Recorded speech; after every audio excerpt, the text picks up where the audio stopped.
ക്രിസ്തലോഡ് സങ്കീർത്തനങ്ങൾ 135 അധ്യായം അതിൻ്റെ 1 മുതൽ 21 വരെയുള്ളതായ വേദവാക്യങ്ങൾ. യഹോവയെ സ്തുതിപ്പീൻ, യഹോവയുടെ നാമത്തെ സ്തുതിപ്പീൻ. യഹോവയുടെ ദാസന്മാരെ അവനെ സ്തുതിപ്പീൻ. യഹോവയുടെ ആലയത്തിലും നമ്മുടെ ദൈവത്തിൻ്റെ ആലയത്തിനും പ്രാകാരങ്ങളിലും നിൽക്കുന്നവരെ യഹോവയെ സ്തുതിപ്പീൻ. യഹോവ നല്ലവനല്ലോ, അവൻ്റെ നാമത്തിന് കീർത്തനം ചെയ്യുവീൻ, അത് മനോഹരമല്ലോ. യഹോവ യാക്കോബിനെ തനിക്കായിട്ടും ഇസ്രായേലിനെ തൻ്റെ നിക്ഷേപമായിട്ടും തിരഞ്ഞെടുത്തിരിക്കുന്നു.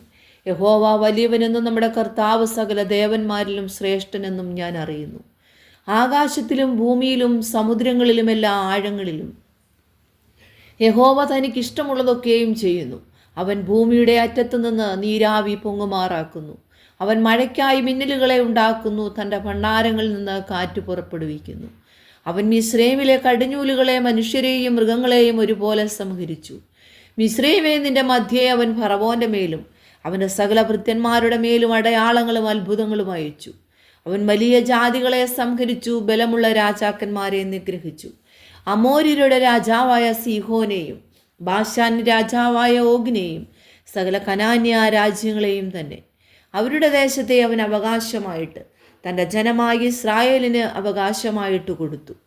യഹോവേ, നിന്റെ നാമം ശാശ്വതമായും യഹോവേ, നിന്റെ ജ്ഞാപകം തലമുറ തലമുറയായും ഇരിക്കുന്നു. യഹോവ തൻ്റെ ജനത്തിന് ന്യായപാലനം ചെയ്യും. അവൻ തൻ്റെ ദാസന്മാരോട് സഹതപിക്കും. ജാതികളുടെ വിഗ്രഹങ്ങൾ പൊന്നും വെള്ളിയും മനുഷ്യരുടെ കൈവേലയുമാകുന്നു.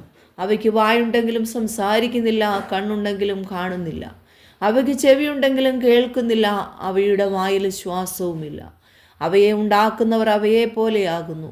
അവയിൽ ആശ്രയിക്കുന്ന ഏവനും അങ്ങനെ തന്നെ. ഇസ്രായേൽ ഗൃഹമേ, യഹോവയെ വാഴ്ത്തുക. അഹരോന്റെ ഗൃഹമേ, യഹോവയെ വാഴ്ത്തുക. ലേവി ഗൃഹമേ, യഹോവയെ വാഴ്ത്തുക. യഹോവഭക്തന്മാരെ, യഹോവയെ വാഴ്ത്തുവിൻ. യെരൂശലേമിൽ അധിവസിക്കുന്ന യഹോവ സിയോനിൽ നിന്ന് വാഴ്ത്തപ്പെടുമാറാകട്ടെ. യഹോവയെ സ്തുതിപ്പിൻ. ഈ വചനങ്ങളാൽ ദൈവം എല്ലാവരെയും അനുഗ്രഹിക്കട്ടെ.